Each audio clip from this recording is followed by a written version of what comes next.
नमस्कार। एक 65 वर्षीय युवक की कुंडली हमारे सामने है। 24 फरवरी 1966 11:15 पर आपका जन्म हुआ है। आइए देखते हैं कुंडली में ग्रहों की स्थितियाँ किस भाव में किस तरीके का फल आपको दे रही हैं, क्या चल रही है आपको दशा गोचर में, ग्रहों की स्थितियाँ किस प्रकार से प्रभावित कर रही हैं आपको, और आपके सवालों के जवाब और उपाय क्या हैं। शुरुआत करते हैं कुंडली के। हमेशा लग्न से ही शुरुआत होनी चाहिए, क्योंकि लग्न ही जीवन में बहुत कुछ बता देता है कि कौन सी स्थितियाँ क्या बनती दिखाई दे रही हैं। लगन है वृषभ लगन, स्थिर राशि का लगन है, स्वभाव में स्थिरता देता है। शास्त्र में वृषभ को बैल भी माना गया, यानी मेहनती तो व्यक्ति होता ही होता है और जीवन में कोशिश यही करता है कि अपना काम पे ज़्यादा ध्यान दे, दूसरों के साथ उधेड़ बुन में कम ध्यान दे, अपने काम से काम रखना, दूसरे की लाइफ में इंटरफेयर ना करना, और कोशिश ये करना कि भी बच के चले सब चीज़ से तो ज़्यादा अच्छा है। क्योंकि मैंने ऐसे लोगों को काफ़ी बहुत देखा है, वो स्वभाव में बहुत मेहनती होते हैं। लगन में राहु वृषभ राशि में उच्चस्थ स्थिति में बैठा हुआ है, शुक्र की राशि का राहु है। अपनी दशांतर दशा में आपको धन देगा, मान सम्मान देगा, जीवन की स्थितियों से लड़ने की क्षमताएं देता है राहु। साथ में बृहस्पति है। अगर बृहस्पति एकादश भाव का मालिक होकर यहाँ लगन में बैठा है तो ये लाभ के लिए, सोर्स ऑफ इनकम के लिए, पैसे के लिए अच्छा माना जाता है। वहीं बृहस्पति अष्टमेश होकर, अष्टम भाव का मालिक अगर लगन में हो तो ये अष्टमेश के लिए तो अच्छा है, लेकिन लगन के लिए खराब है। ये लाइफ को स्ट्रगल भरी बना देता है, लाइफ के अंदर अड़चनों को डाल देता है। जीवन में किसी न किसी प्रकार की परेशानियां ये समय समय पर आपको देता रहेगा। गुरु राहु का संयोग भी है कुंडली के अंदर। यहाँ ये गुरु चांडाल योग नहीं हो सकता, क्योंकि ग्रहों की डिग्रियां बहुत दूर हैं, लेकिन गुरु राहु का संयोग व्यक्ति को कभी कभी क्रोधित या उत्तेजित भी कर देता है। अब आप देखिएगा, लगन के ऊपर एक ग्रह का प्रभाव है, वो मंगल है। अष्टम भाव का मालिक लगन में बैठा है और 12वें घर का मालिक जो मंगल है वो यहाँ से चौथी दृष्टि लगन को देता है। अब मंगल द्वादशेश होके दशम में है, नौकरी के लिए भागा दौड़ी, ट्रांसफर होना, स्थान परिवर्तन होना, ऐसा देखा जाता है। सप्तमेश होके ये दशम में है, कार्य क्षेत्र के लिए अच्छा है, मान सम्मान अपने कार्य क्षेत्र में मिलता है। मंगल यहाँ दशम में दिग्बली है, राज्य सरकार से संबंधित स्थितियों में फायदा देता है। अब ये लगन पे ही दृष्टि दे रहा है द्वादशेश और सप्तमेश होकर, यानी लगन के ऊपर फिर से एक और ग्रह की पीड़ा आई। अष्टम के मालिक की पीड़ा आई तो 12वें के मालिक की पीड़ा, यानी लगन हमारे जीवन में बहुत सारी चीज़ों को दर्शित करता है। लगन में आप स्वयं होते हैं, मान है, सम्मान है, पद प्रतिष्ठा, डील डॉल, ये सारी स्थितियां इसी के ऊपर आती है। जब उसके ऊपर अशुभ ग्रहों का प्रभाव हो तो जीवन में उसको लोग बाग परेशान करते हैं, या उसके जीवन में अड़चने अपने आप आती चली जाती हैं। Ups and down in career, ऐसा भी हम बोल सकते हैं। तो वो मंगल यहाँ लगन पे बैठ के दृष्टि दे रहा है। जहां ये आपको प्रॉब्लम देता है वहीं ये आपको साहस भी देता है। चंद्रमा देखिएगा, तीसरे घर का मालिक होकर जब चंद्रमा यहाँ हो तो कहा जाता है व्यक्ति भाइयों में सबसे छोटा या बड़ा होता है, मंझला नहीं होता। चंद्रमा की दशा जीवन में जब भी आएगी एक स्थान परिवर्तन से लाभ देने वाली होगी, टूर ट्रैवलिंग से लाभ होगा। कभी कभी ऐसी दशाओं के अंदर प्रमोशन होता है और वो प्रमोशन ट्रांसफर के साथ होता है। तो वैसी स्थिति आपके चंद्रमा से दर्शित हो रही है। लाभ भाव में चंद्रमा बृहस्पति की राशि में है, सोर्स ऑफ इनकम देने वाला प्लैनेट है। अब आप देखिएगा लग्नेश को, लग्नेश आपका स्वस्थ है।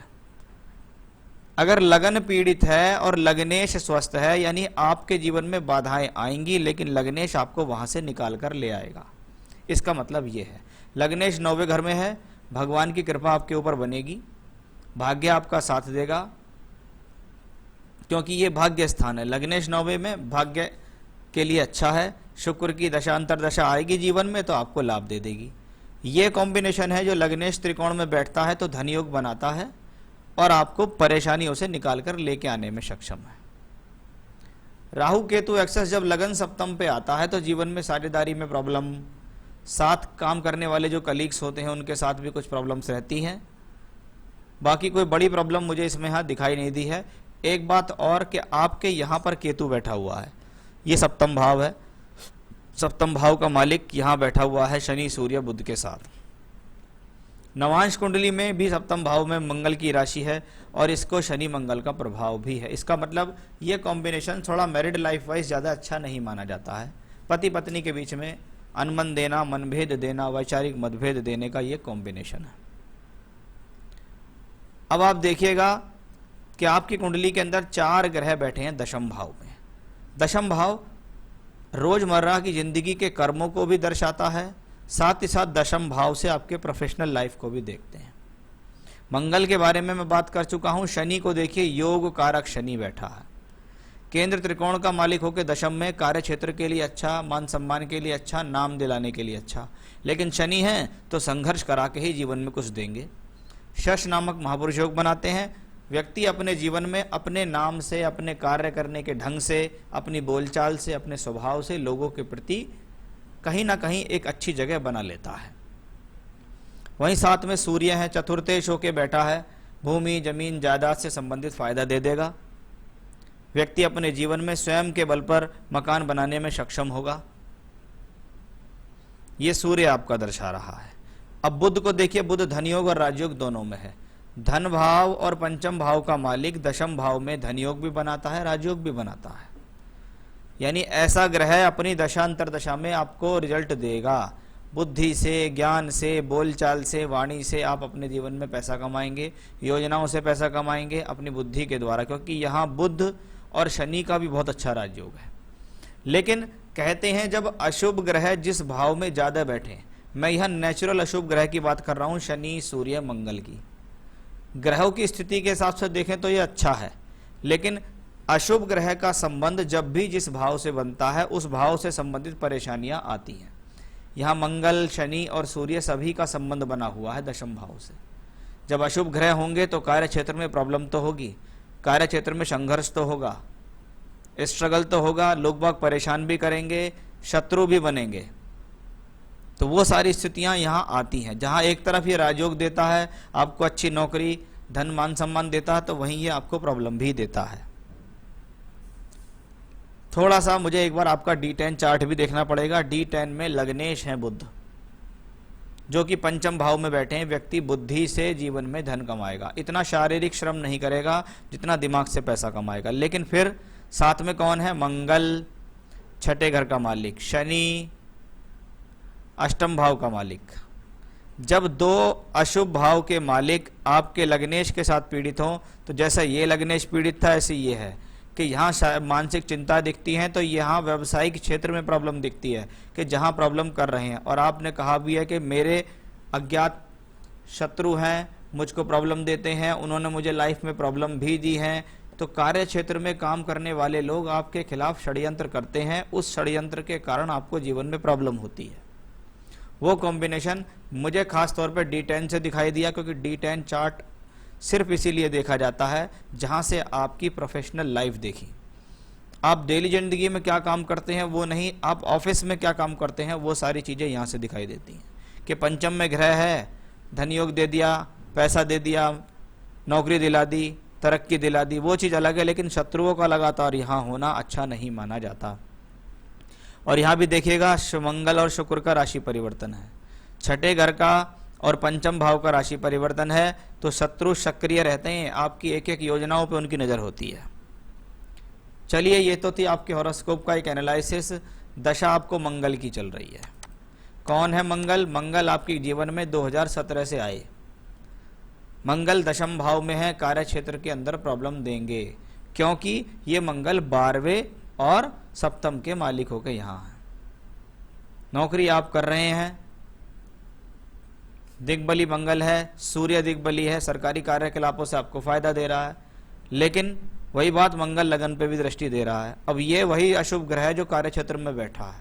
अब इसको मैं सीधा उठाकर ले जाना चाहूंगा D10 चार्ट में।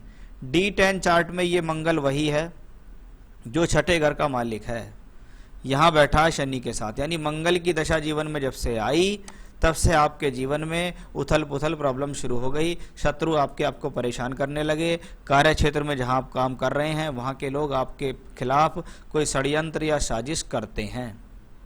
मंगल की दशा भी जीवन में सितंबर 2024 तक है। चलिए, थोड़ा सा सवालों पे आता हूँ आपके।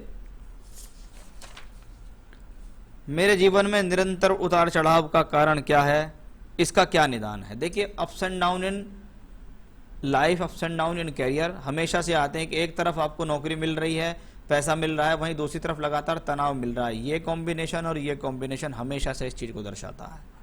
तो ये वो कारण है जिसके कारण आपको प्रॉब्लम आई है कि आपका लग्नेश यहां भी पीड़ित, लगन और यहां भी पीड़ित। हाई कोर्ट में मेरे विरुद्ध जो अपील है वो मेरे पक्ष में कब तक समाप्त होगी? चलिए, मंगल की दशा में बुध की अंतर्दशा चल रही है जो कि फरवरी 2022 तक है। मंगल और बुध 10th हाउस में बैठे हुए हैं। उसके बाद मंगल में केतु की दशा आ रही है आपको, वो भी प्लेसमेंट ठीक है। उसके बाद शुक्र आ रही है। लगातार जितनी भी दशाएं हैं वो आपके पक्ष में है। इसका मतलब एक बात तो तय है कि जो भी फैसला होगा वो आपके पक्ष में होगा। उसके लिए मैं कुछ रेमेडी बता दूंगा, कर लेंगे तो पक्ष में आ जाएगा और 2023 तक आपको इन सब से मुक्ति मिल जाएगी, ये पक्की बात है। अज्ञात शत्रुओं से कैसे बचाव होगा, उपाय बता दूंगा। आश्चर्यजनक रूप से हमेशा अज्ञात शत्रु पीछे लगे रहते हैं। मैंने आपको बताया कि आपकी एक एक योजना पे नजर रहती है शत्रुओं की। रिटायरमेंट दिसंबर 2027 में है जी, 2027 में आपका जो है वो रिटायरमेंट है। हाँ, लगभग 55 वर्ष के आसपास की आपकी उम्र में अभी देख रहा हूं, तो कोई दिक्कत तो नहीं होगी। देखिए, मंगल की महादशा सितंबर 2024 तक है। जब तक मंगल की दशा रहेगी जीवन में तब तक स्ट्रगल रहेगा, लेकिन रिटायरमेंट पे कोई आंच नहीं आएगी। आप कोशिश ये कीजिएगा कि कोई कुछ भी कर रहा है उसको छोड़िए, उनको आप रोक नहीं सकते हैं। आप सिर्फ अपने काम कीजिए और काम के साथ साथ भगवान पर विश्वास रख के काम कीजिए कि ईश्वर मेरे साथ कुछ बुरा नहीं होने देंगे। जो पूजा पाठ मैं बताऊंगा अगर आपने वो निरंतर करी तो उनसे आपको फायदा मिलेगा। रिटायरमेंट के पहले अपना घर खरीद पाऊंगा या बना पाऊंगा? बिल्कुल। मंगल में सूर्य सितंबर 2023 से और फिर उसके बाद अगली दशा चंद्रमा की भी है, तो लगभग 1-1.5 साल का समय आएगा आपके जीवन में, सितंबर 23 से लेके और 2024 के अंत तक। वो एक अच्छा समय होगा जिसमें आप अवश्य कोई ना कोई प्रॉपर्टी अपने बेस पे कर लेंगे। उसके अलावा भी मैं आपको बताऊं तो उसके बाद भी आपको दशाएं, जैसे कभी आपको राहु की दशा आएगी तो उसमें भी आपको ये योग है, लेकिन उससे पहले मुझे ये योग दिखाई देता है जो मैंने आपको बताया सितंबर 23 से 24 के अंत तक। बचा हुआ मंगल दशा तत्पश्चात राहु का फल जीवन में कैसा रहेगा? तो मंगल तक तो मैंने आपको बता ही दिया क्या फल है। राहु के बारे में भी शुरू में डिस्कस किया था कि राहु उच्च का है शुक्र की राशि में, शुक्र 9th हाउस में, यानी राहु की दशा अच्छी है। साथ में धन देने वाला प्लेनेट बृहस्पति भी है, वो अष्टमेश है, तो लाइफ में कुछ स्ट्रगल देगा लेकिन बड़ी प्रॉब्लम नहीं देगा। राहु दशमांश में भी 9th हाउस में है, यानी आप रिटायरमेंट के बाद भी किसी न किसी प्रकार से वर्किंग अवश्य रहने वाले हैं। स्वास्थ्य कैसा रहेगा? संभावित आयु क्या है? अभी आपकी 55 वर्ष की आयु है, उसके बाद आपको राहु की दशा आ रही है। मंगल तक कोई प्रॉब्लम नहीं, मंगल के बाद राहु, राहु में बृहस्पति, शनि, बुध, केतु, शुक्र, सूर्य, चंद्र और मंगल, यानी अभी तो काफ़ी लंबी स्थितियां दिख रही हैं। तो मुझे 70-72 वर्ष तक तो कोई दिक्कत दिखाई दे ही नहीं रही अभी तक, तो उसमें किसी प्रकार से घबराने की आपको ज़रूरत नहीं है। पूजा पाठ करते हैं अगर तो जीवन में आने वाली समस्याएं और परेशानियां हल हो जाती हैं। तो चलिए, ये तो थे आपके सवाल के जवाब। अब जितनी भी सारी समस्या हैं उनसे कैसे निकला जाए। देखिए, अशुभ ग्रहों का ट्रांजिट बहुत जगह, मंगल शनि का रोल बार बार आपके जीवन में आता है। और जब ऐसी परेशानी हो कि शत्रु हो, अज्ञात शत्रु हो, गोपनीय शत्रु हो, तो सुंदरकांड से बढ़िया कोई पाठ हो नहीं सकता। मेरा पहला सुझाव, आप रोजाना सुंदरकांड पाठ करें। अगर आप रोजाना नहीं कर सकते हैं तो आप उस मंगलवार और शनिवार की शाम को सुंदरकांड का पाठ करें, चमेली के तेल का दीपक जला के। और आप सुंदरकांड की शुरुआत में कह सकते हैं कि हनुमान जी महाराज, मेरे कष्टों को हरो, मेरे शत्रुओं को पराजित करो, मुझे कोर्ट केस मुकदमा इन सबसे मुक्त कराओ। रोजाना के नियम से देखें तो आप बजरंग बाण का पाठ कीजिएगा।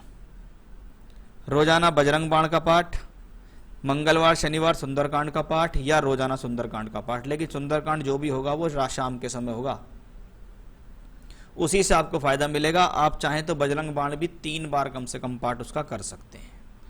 तो उस लिहाज से ये कॉम्बिनेशन है। मंगलवार का प्रसाद चढ़ाइए हनुमान जी को, शनिवार की शाम को पीपल के पेड़ के नीचे जाके मिट्टी के दीपक में सरसों के तेल का दिया जलाना है आपको। तो ये भी आपके लिए बहुत अच्छा रहेगा, निरंतर उपाय करना। डबल फायर ऑस्ट्रेलियन ओपल पहनना भी आपके लिए एक अच्छा सुझाव यहाँ दिखाई दे रहा है। ओपल और पन्ना ये दो स्टोन आपके लिए ऐसे बनते हैं जो आपको पहनने चाहिए। ओपल आपकी शारीरिक स्थिति के लिए अच्छा रहेगा, मान सम्मान के लिए अच्छा रहेगा। बुध आपकी बुद्धि, योजनाएं, इनके लिए अच्छा रहेगा। तो कोई सा भी स्टोन आप पहन सकते हैं, चाहे तो दोनों पहन सकते हैं, और आपको चाहिए तो आप मुझसे प्राप्त कर सकते हैं। मैं सर्टिफाइड स्टोन की रिंग बनाकर आपके एड्रेस तक भेज सकता हूँ। उपाय अवश्य कीजिएगा। दशा कठिन है, इसलिए मैं आपको बिल्कुल ये नहीं कहूँगा कि दशा बहुत बढ़िया है और आप टेंशन ना लीजिए। दशा टफ है, टफ दशा में संभल के चलना चाहिए, अपनी तरफ से कोई गलत एक्शन ना लें, और जो पूजा पाठ बताइए वो करें, आपको सारी चीज़ों में विजय प्राप्त होती चली जाएगी।